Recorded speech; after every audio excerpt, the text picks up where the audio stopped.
जय हिंद साथियों, मैं अंकित कुमार यादव आप सभी का स्वागत करता हूं सृष्टि ज्ञान केंद्र में, जहां हम पढ़ रहे हैं कक्षा 12वीं के इतिहास को, जिसमें चल रहा है अध्याय 5, जिसका नाम है यात्रियों के नजरिए, समाज के बारे में उनकी समझ।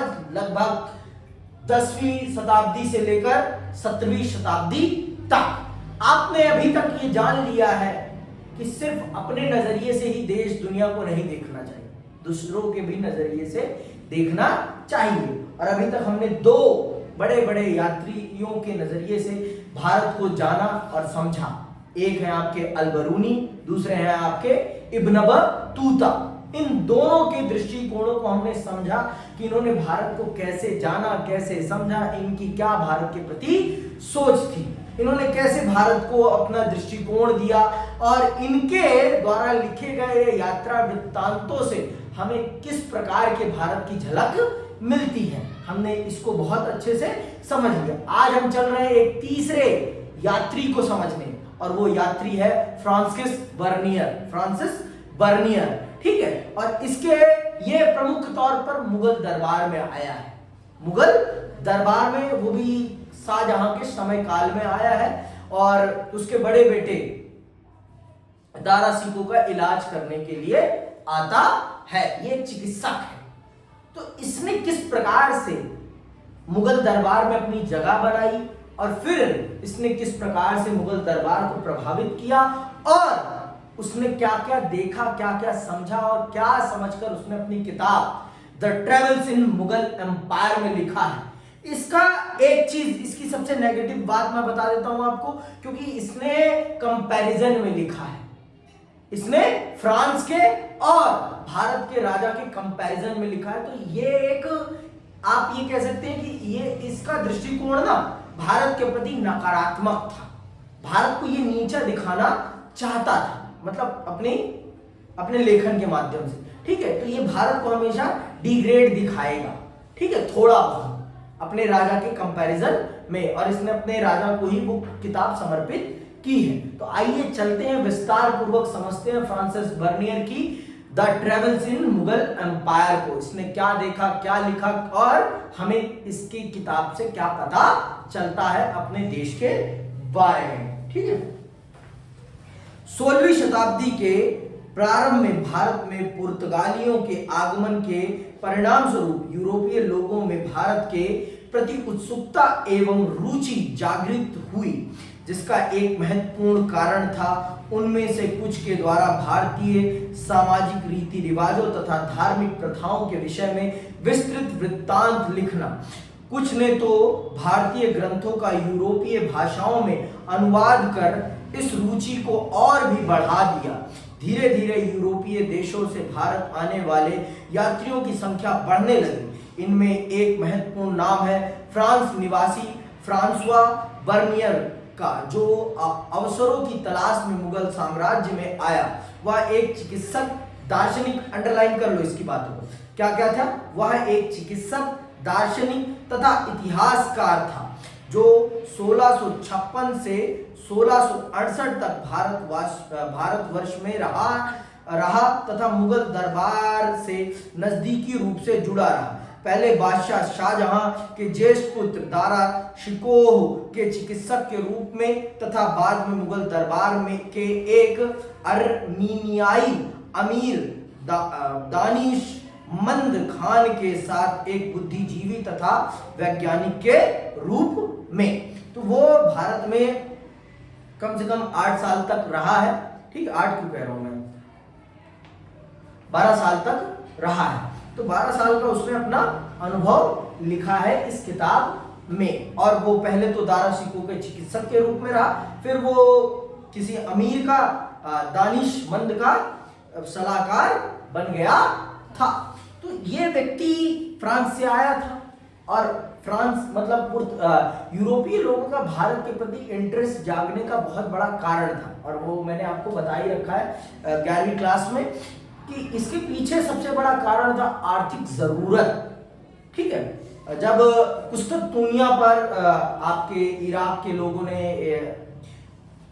कब्जा कर लिया, तो उसके बाद इनका भारत के साथ व्यापार करना मुश्किल हो गया था। तो फिर आपके कोलंबस पहले निकलते हैं, लेकिन कोलंबस भारत ना पहुंचकर अमेरिका पहुंच जाते हैं। फिर उसके 4 साल बाद वास्को डिगामा निकलते हैं और वास्को डिगामा भारत का रास्ता खोजने में सफल हो जाते हैं। फिर उसके बाद यूरोपीय लोगों का भारत आगमन होने लगता है और यूरोप के लोग जब भारत आए तो उन्होंने भारत की जब विविधता, भारत की संस्कृति, भारत की धार्मिक सांस्कृतिक जब ये सारी चीजें देखी तो उन्होंने उन चीजों को लिखा भी और फिर जब वहां के लोगों ने उन चीजों को पढ़ा तो उनके अंदर उत्सुकता भी पैदा हुई और फिर वो लोग आए भी। तो ये व्यक्ति भी उसी प्रकार से आया था अपनी आजीविका की तलाश में, अपने लिए अवसरों की तलाश में, और आता है यहाँ पर उसे अवसर मिल जाता है। पहले तो दारा शिकोह का चिकित्सक बनता है। शाहजहां का बड़ा बेटा है दारा शिकोह, बहुत अच्छा इंसान, बहुत ही अच्छा इंसान था वो।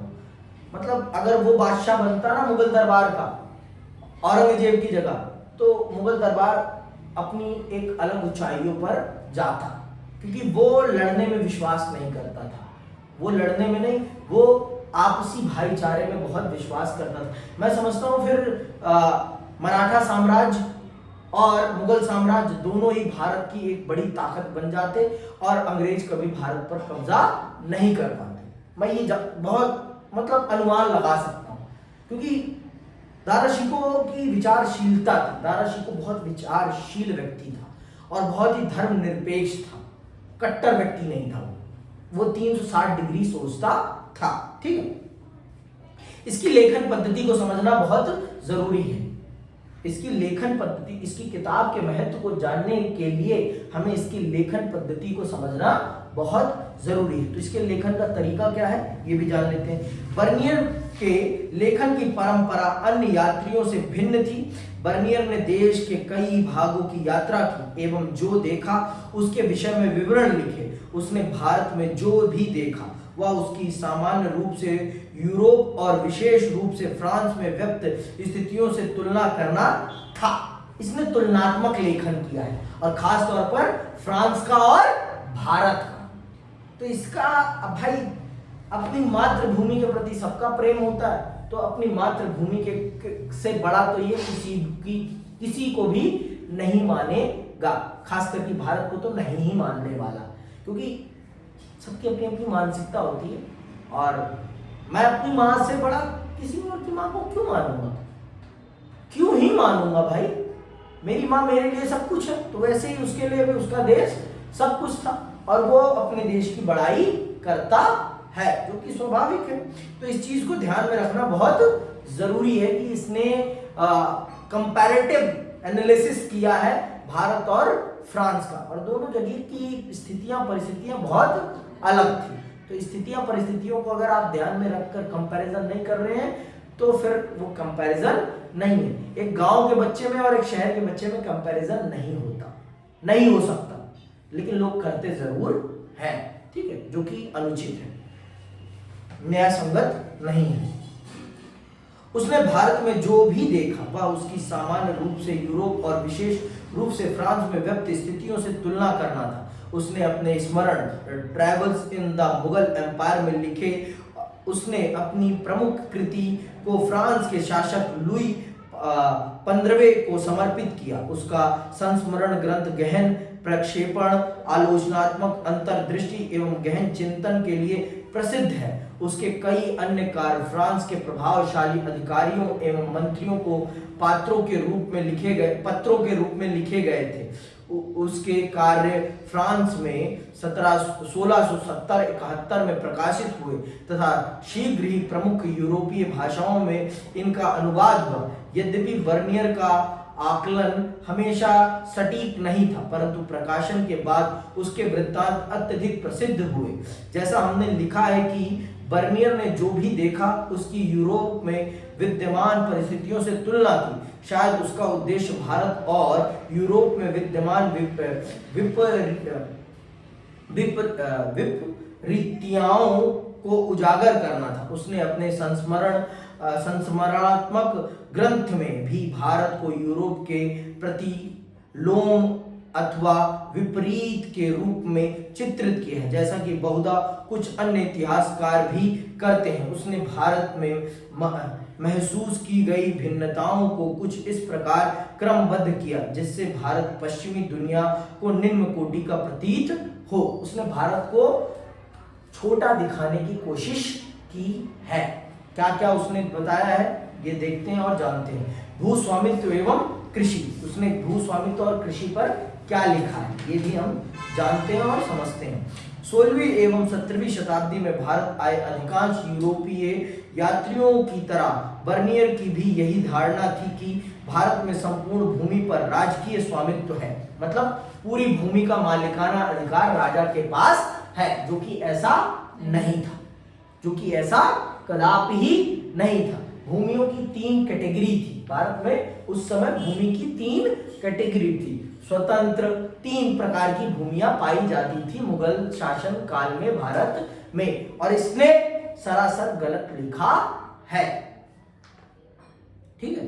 तथा निजी स्वामित्व का सर्वथा अभाव है। बर्नियर को भी ऐसा लगा कि बादशाह ही सारी भूमि का स्वामी था और वही इससे अमीरों के बीच बांटता था। बर्नियर का निजी स्वामित्व के गुणों में दृढ़ विश्वास था और वह भूमि पर राजकीय स्वामित्व को राज्य एवं उसमें रहने वाली प्रजा सभी के लिए हानिकारक मानता था। उसके अनुसार इसके परिणाम अर्थव्यवस्था एवं समाज दोनों के लिए अनर्थकारी होते हैं। चूंकि इस व्यवस्था में भूधारक अपने बच्चों को भूमि नहीं दे सकता था, इसीलिए उसने कभी उत्पादन के स्तर में वृद्धि करने के उद्देश्य से दूरगामी निवेश अथवा भूमि की गुणवत्ता में वृद्धि करने के भी कोई प्रयास नहीं किए। इस आधार पर बर्नियर का यह निष्कर्ष था कि निजी स्वामित्व के अभाव ने बेहतर भूधारकों के वर्ग के उदय को रोका, जो भूमि के रखरखाव एवं बेहतरी के प्रति सजग रहता।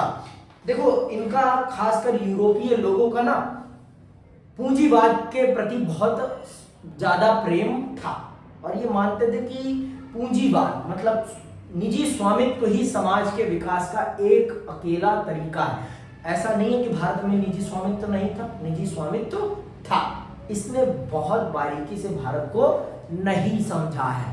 देखो, जो भी बाहर से आया है ना, वो भारत को कभी नहीं समझ पाया है। भारत में बहुत सारी चीजें थी।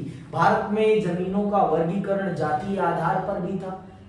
भारत में भूमि का स्वामित्व जातीय आधार पर भी डिपेंड करता था, जो कि इसे मुझे नहीं लगता कि इसे पता भी होगा कि भारत में भूमि के स्वामित्व में जातियों का क्या योगदान था, क्या जातियां किस प्रकार से भूमि के स्वामित्व में एक बड़ी भूमिका निभाती थी। इस व्यक्ति को इस चीज का मुझे नहीं लगता कि भान होगा, तभी इसने इस प्रकार की चीज लिखी है।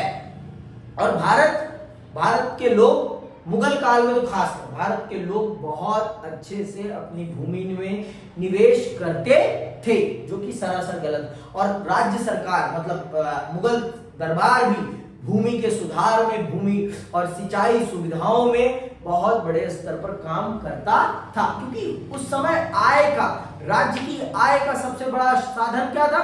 कृषि था। और कृषि का विकास नहीं होगा तो राज्य का विकास कैसे हो पाएगा? राजा इस बात को भली भांति जानता था, तो राजा क्यों अपने राजस्व का नुकसान करेगा?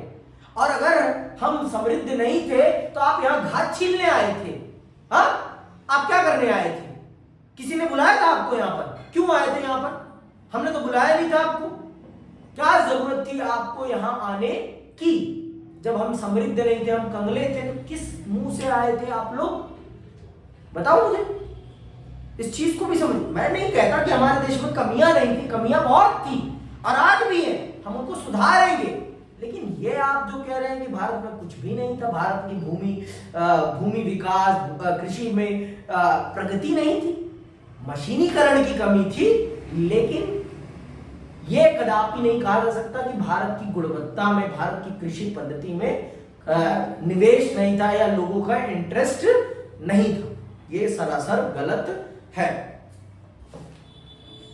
आगे सुनिए। इसी का परिणाम वह मानता है कृषि का विनाश, कृषकों का असीम उत्पीड़न तथा शासक वर्ग को छोड़कर समाज के बाकी सभी वर्गों के जीवन स्तर में निरंतर एवं उत्तरोत्तर पतन। मुगल साम्राज्य की यात्रा करने वाला फ्रांसीसी यात्री बर्नियर इसी राजकीय भूस्वामित्व को बहुत सारी बुराइयों की जड़ मानता है। वह लिखता है कि मुगल साम्राज्य के खेत झाड़ीदार तथा घातक दलदल से भरे हुए थे। इसके शहर एवं नगर विनष्ट एवं खराब हवा से दूषित थे तथा इसका राजा भिखारियों एवं क्रूर लोगों का राजा। ये तो सरासर गलत है। ये जो ये शब्द लिख रहा है ना, ये सरासर गलत लिख रहा है। अगर हम भिखारी थे, हम कंगले थे, तो यहाँ अपनी ऐसी तैसी कराने आए थे आप लोग? क्यों आए फिर भारत? क्या जरूरत थी आने की? हमने बुलाया था तुम्हें कि आओ? हाँ, किसने कहा था आने के लिए? भारत की समृद्धि ने ही तो आपको आकृष्ट किया कि आप भारत आए, और आप कह रहे हैं हम कंगले थे, हमारी जनता कंगली थी। किस मूर्खता से कह रहे हो तुम? मुझे ये समझ में नहीं आया। पर हाँ, मैंने बताया ना, ये कंपैरिजन के दृष्टिकोण से देख रहा है, कंपैरिजन करने के लिए। और इसने जो किताब लिखी है वो अपने राजा को समर्पित की है, राजा को प्रसन्न करने के लिए इसने अपनी किताब लिखी है। तो अपने राजा को बढ़ा चढ़ा कर तो जरूर दिखाएगा ही दिखाएगा कि आप जैसा इस दुनिया में कोई और राजा नहीं है। जितना समृद्ध आपने अपनी जनता को बना रखा है, और दुनिया में कोई राजा अपनी जनता के साथ उतना अच्छा व्यवहार नहीं करता। समझ में आई बात? भिखारियों एवं क्रूर लोगों का राजा था, और इस सबका एक ही कारण और वह था राजकीय भूस्वामित्व। संभवतः उपयुक्त धारणा के कारण ही बर्नियर ने भारतीय समाज का वर्णन दरिद्र लोगों के जन समूह के रूप में किया, जो अल्पसंख्यक अमीर एवं शासक वर्ग के अधीन बना रहता है। वह अमीरों एवं गरीबों को समाज के दो बिल्कुल भिन्न वर्गों के रूप में चित्रित करता है, जिनके बीच सामंजस्य की कोई गुंजाइश ही नहीं है। इसीलिए बर्नियर भारत में मध्य स्थिति के लोगों का अस्तित्व ही स्वीकार नहीं करता। वो भारत में मध्य वर्ग को तो मानता ही नहीं कि भारत में कोई मध्य वर्ग भी था, और ऐसा हो ही नहीं सकता कि भारत में मध्य वर्ग ना रहा हो। भारत में हमेशा आर्थिक तौर पर भारत हमेशा 3 वर्गों में विभाजित रहा है, चाहे वो कोई भी कालखंड क्यों ना रहा हो। हर देश में ऐसा ही होता है, 3 वर्ग होते ही होते हैं हर समाज में। तो भारत में भी था, और ये जो लिख रहा है ये सरासर झूठ लिख रहा है। उसके विवरण के अनुसार हिंदुस्तान के साम्राज्य के विशाल ग्रामीण अंचलों में से कई केवल रेतीली भूमियां या बंजर पर्वत ही हैं। यहाँ की खेती अच्छी नहीं है और इन इलाकों की आबादी भी कम है। यहाँ तक कि कृषि योग्य भूमि का एक बड़ा हिस्सा भी श्रमिकों के अभाव में कृषि विहीन रह जाता है। इनमें से कई श्रमिक गवर्नरों द्वारा किए गए बुरे व्यवहार के फलस्वरूप मर जाते हैं। गरीब लोग जब अपने लोभी स्वामियों की मांगों को पूरा करने में असमर्थ हो जाते हैं, तो उन्हें न केवल जीवन निर्वाहन के साधनों से वंचित कर दिया जाता है, बल्कि उन्हें अपने बच्चों से भी हाथ धोना पड़ता है, जिन्हें दास बनाकर ले जाया जाता है। इस प्रकार ऐसा होता है कि इस अत्यंत निरंकुशता से हताश हो किसान गांव छोड़कर चले जाते हैं। मतलब इसने बहुत ही बढ़ा चढ़ाकर लिखा है। इसने भारत के राजाओं को बहुत ज्यादा क्रूर दिखाने की कोशिश की है। इतना नहीं था, इतना नहीं था। मैं नहीं कहूंगा कि नहीं था, तभी तो कुछ ना कुछ लिखा है, लेकिन इतना नहीं था जितना इसने दिखाया है। जितना इसने दिखाया है इतना तो कदापि ही नहीं था। समझ में आई बात? आप ये जान लीजिए कि चीजें अच्छी नहीं थी, लेकिन इतनी भी खराब नहीं थी कि लोगों की दयनीय स्थिति थी, कदापि नहीं। अगर दयनीय स्थिति होती तो अंग्रेज यहाँ से क्या लूट के ले जाते? फिर कैसे लूट पाते? इस देश की जनता के पास अगर पैसा ही नहीं होता तो कैसे लूटते? मुझे भी ये भी तो बताओ ना। जब आए आप लोग लूटने तो कैसे लूटा आपने? हाँ, इस देश की जनता के पास पैसा था तभी तो आप लूट पाए ना। अगर पैसा ही नहीं होता तो लूटते कैसे? मैं ये नहीं समझ पा रहा हूं। लूटे आप तभी जब इस देश की जनता के पास पैसा था। अगर पैसा नहीं होता तो आप लूट कभी नहीं पाते। इस बात को भी समझने वाली बात है, लेकिन हम कहाँ समझते हैं इन सब चीजों को। हम तो बस जो कह दिया अंग्रेजों ने हमने मान ली। क्यों मान ले? हम तो नहीं मान रहे। इस प्रकार बर्नियर तत्कालीन भारत की अधिकांश आर्थिक एवं कुछ सीमा तक सामाजिक समस्याओं का कारण राजकीय भूस्वामित्व को मानता था, परंतु बर्नियर के विवरण के संदर्भ में दो बातें उल्लेखनीय हैं। पहली बात तो यह कि बर्नियर की यह धारणा तथा उसके आधार पर ग्रामीण समाज का यह चित्रण सच्चाई से दूर था। 16वीं एवं 17वीं शताब्दी में एक ओर बड़े जमींदार थे तो भूमि पर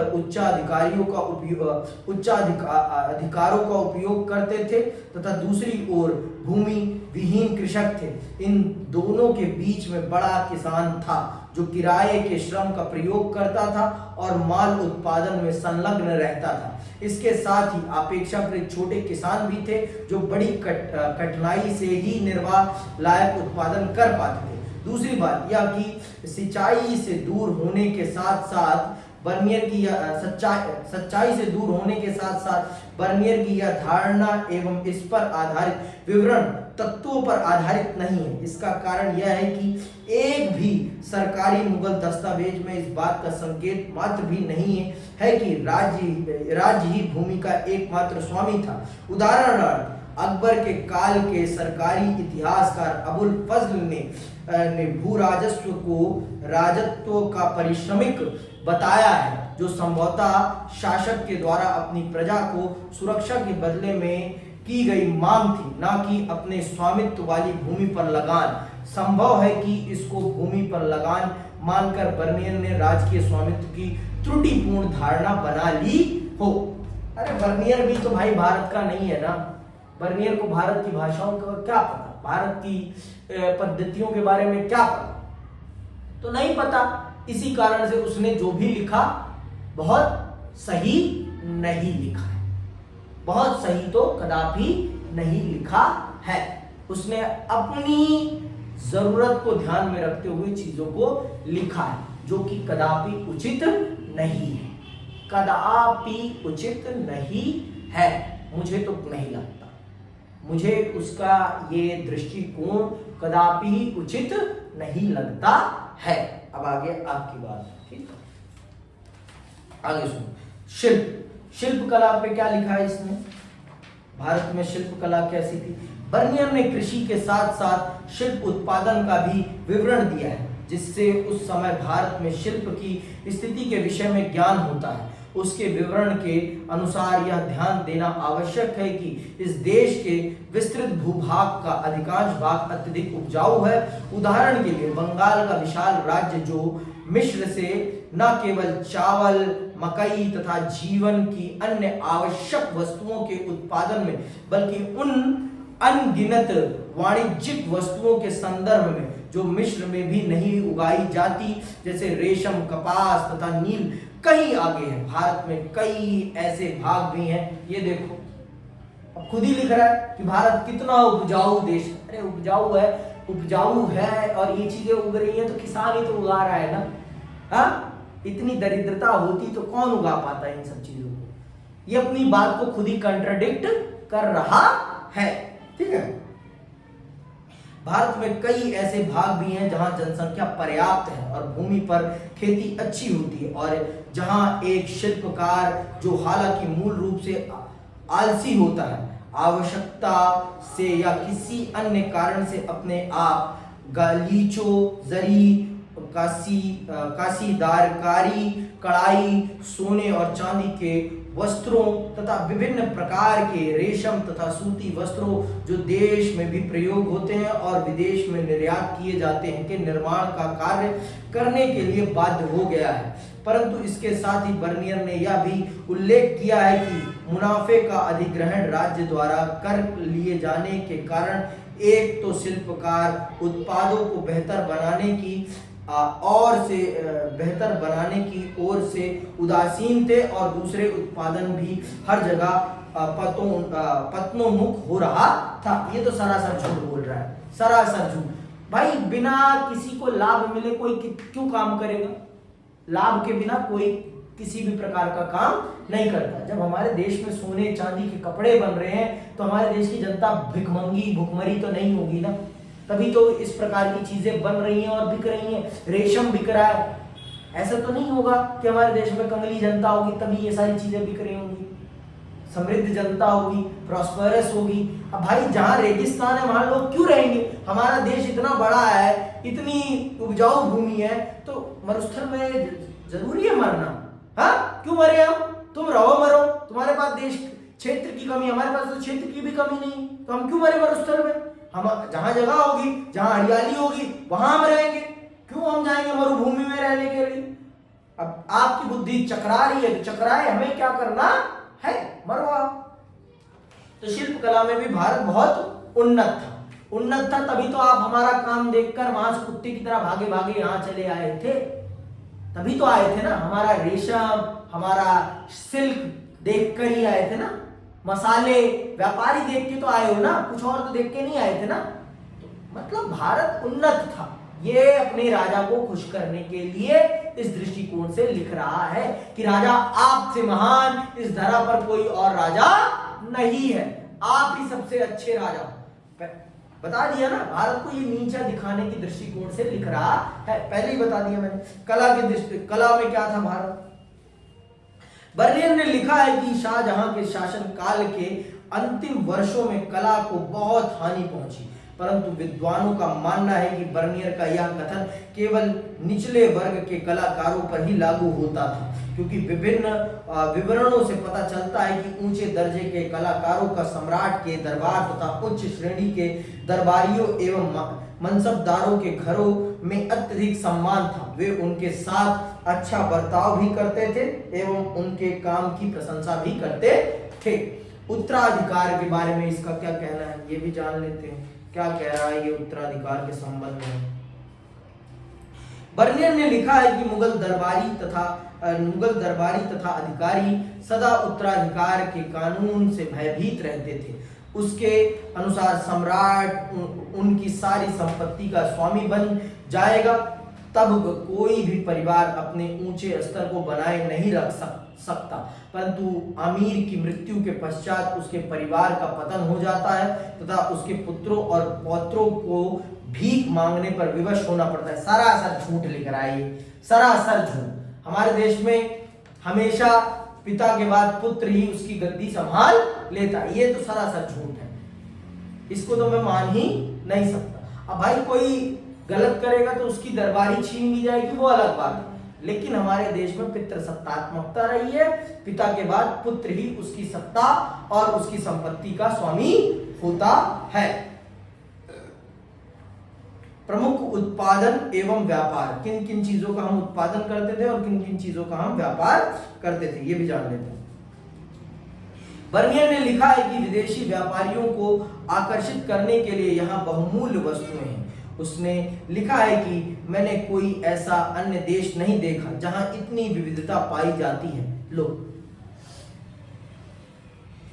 बंगाल चीनी उत्पादन का तो बड़ा केंद्र है ही, परंतु इसके अतिरिक्त वहां इतनी अधिक कपास एवं रेशम का उत्पादन होता है कि इस राज्य को संपूर्ण मुगल साम्राज्य के साथ साथ इन वस्तुओं के लिए सभी पड़ोसी देशों एवं यूरोप का भी भंडार कहा जाता है। बर्नियर कहा जाता है। बर्नियर रंगदार तथा सफेद बढ़िया तथा मोटे सूती कपड़ों के विशाल भंडार को देखकर चकित रह गया, जिसे डच विभिन्न स्थानों विशेषकर यूरोप एवं जापान को निर्यात करते हैं। यही बात रेशम तथा रेशमी कपड़ों पर भी लागू होती है। समस्त मुगल साम्राज्य तथा विदेशों में सूती कपड़ों का जितना अधिक निर्यात होता है उसका अनुमान लगाना असंभव है। डच अपनी कासिम बाजार की रेशम की फैक्ट्री में लगभग 700-800 भारतीयों को काम पर लगाते हैं।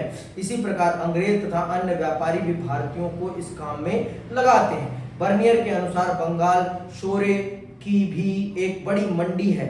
गंगा नदी के रास्ते से डच तथा अंग्रेज व्यापारी इसे समुद्र तक पहुंचाते हैं तथा वहां से वह पूर्वी हिंद द्वीप समूह तथा यूरोप को निर्यात किया जाता है। इस समृद्ध प्रांत से बढ़िया किस्म की लाख, अफीम, मूंग, लंबी काली मिर्च तथा विभिन्न प्रकार की जड़ी बूटियां प्राप्त करके अन्य देशों को भेजी जाती हैं। उसने लिखा है कि साधारण समझे जाने वाली वस्तु मक्खन भी यहाँ बहुत अधिक मात्रा में मिलती है। यद्यपि इसका निर्यात करना कठिन है, फिर भी इसे बहुत से देशों को निर्यात किया जाता है। मतलब भारत बहुत सारी चीजों का निर्यात करता था। अब खुद सोचो, जब इतनी सारी चीजों को बेच रहा है भारत, तो पैसा कहाँ जाएगा? हाँ, बिना लोगों के तो निर्यात नहीं होगा ना। जब हम इतने बड़े स्तर पर व्यापार कर रहे हैं, इतने बड़े स्तर पर चीजों का को बेच खरीद रहे हैं, तो पैसा कहाँ जा रहा है? सारा राजा के पास तो नहीं जाएगा ना। जनता मतलब समृद्ध थी हमारे देश की।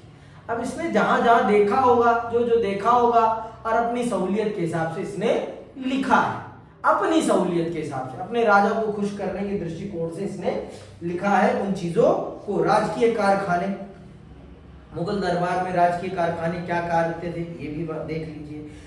बर्नियर ने मुगल साम्राज्य में विद्यमान राजकीय कारखानों तथा उनकी कार्य प्रणाली का भी विस्तृत वर्णन दिया है। उसने लिखा है, कई स्थानों पर बड़े कक्ष दिखाई देते हैं जिन्हें कारखाना अथवा शिल्पकारों की कार्यशाला कहते हैं। एक कक्ष में काशी दरकार एक मास्टर के निरीक्षण में व्यस्तता से कार्यरत रहते हैं।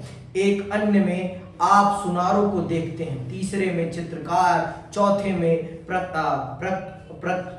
प्रलक्षा रस का रोगन करने वाले, पांचवें में बड़ाई, खरीदी, दर्जी तथा जूते बनाने वाले, छठे में रेशम, जरी तथा महीन मलमल का काम करने वाले शिल्पकार अपने कारखानों में हर रोज सुबह आते हैं, जहां वे पूरे दिन कार्यरत रहते हैं और शाम को अपने अपने घर चले जाते हैं। इसी निश्चेष्ट नियमित ढंग से उनका समय बीतता जाता है। कोई भी जीवन की उन स्थितियों में सुधार करने का इच्छुक नहीं है जिनमें वह पैदा हुआ था। ये मतलब बंदा ना बहुत ज्यादा ना फ्रांस और भारत का कंपैरिजन करने में भूल गया है कि वो अलग देश में, और हर देश की अपनी अलग अलग परिस्थितियां होती हैं। आप जब भी लिखो ना तो परिस्थितियों को ध्यान में देखते हुए रखो। परिस्थितियां आपको नहीं पता ना, आपके देश की परिस्थितियां अलग है, मेरे देश की परिस्थितियां अलग है। जब आपको मेरे देश की परिस्थितियां स्थितियां ही नहीं पता, तो आप मेरे देश का कंपैरिजन कैसे कर सकते हो? समझ में बात? हर घर की स्थिति अलग है, हर घर की परिस्थिति अलग है। मैं अपने घर को जिस प्रकार से ट्रीट कर सकता हूँ, वैसे मैं दूसरे के घर पे जाके नहीं ट्रीट कर सकता हूँ। मैं अपने घर पे ये खाने से मना कर सकता हूँ, दूसरे के घर पे थोड़ी ना मना कर सकता हूँ। क्या पता उनके घर हो या ना हो, जरूरी थोड़ी ना। आप अपनी सहूलियत को हर जगह थोप नहीं सकते।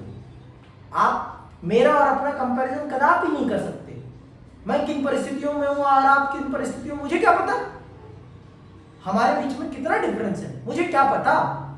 कैसे आप मेरी परिस्थिति और अपनी परिस्थिति का आकलन कर रहे हैं? फिर किस आधार पर कर रहे हैं बताइए मुझे। कोई मतलब ही नहीं बनता आपका और हमारे कंपैरिजन का, तो समझ में बात। लेकिन क्या कहा जाए, कंपैरिजन होता है। अब सती प्रथा, ये तो ठीक है भाई, ये तो हमारे देश में थी, इसका तो हमें कुछ नहीं कर सकते।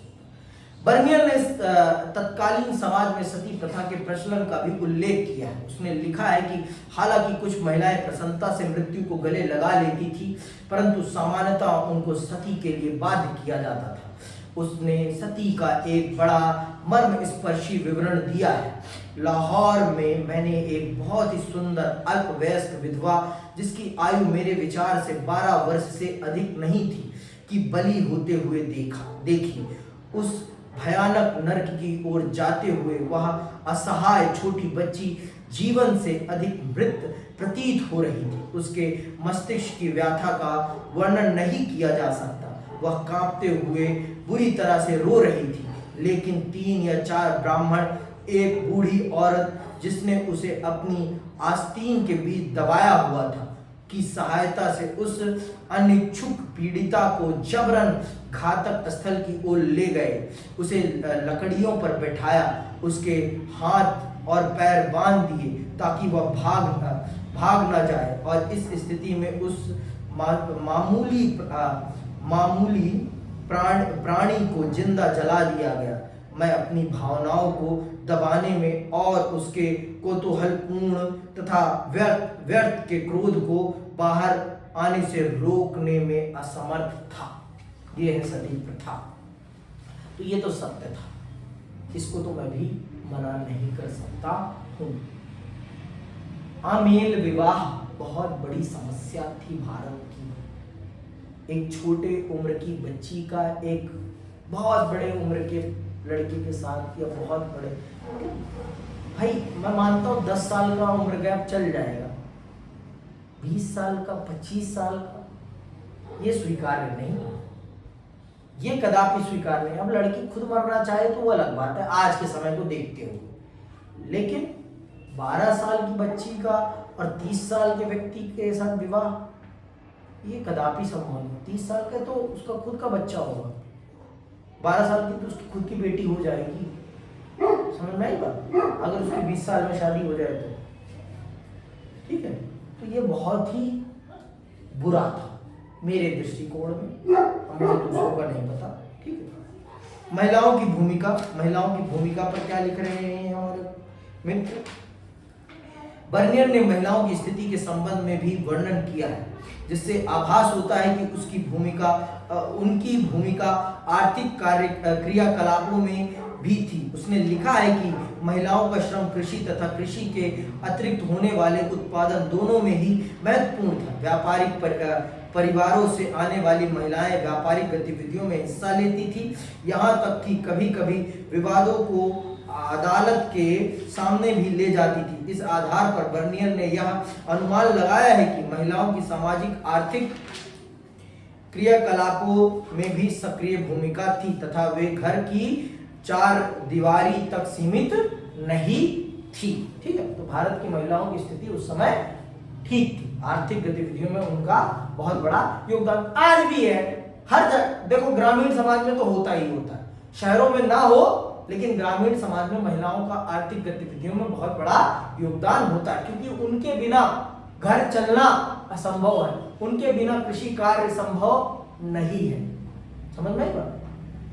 खेत में धान लगाना हो तब भी महिला है, और वो फ्री में नहीं करती, वो काम पैसे देती है उसका, ठीक है। नगरों का वर्णन क्या करा है उसने? बर्नियर ने तत्कालीन नगरों का भी वर्णन किया है। उसने लिखा है कि सभी प्रकार के नगर अस्तित्व में थे, यथा उत्पादन केंद्र, व्यापारिक नगर, बंदरगाह नगर, धार्मिक केंद्र एवं तीर्थ स्थान आदि। इनका अस्तित्व समृद्ध व्यापारिक समुदायों तथा व्यावसायिक वर्गों के अस्तित्व का सूचक है।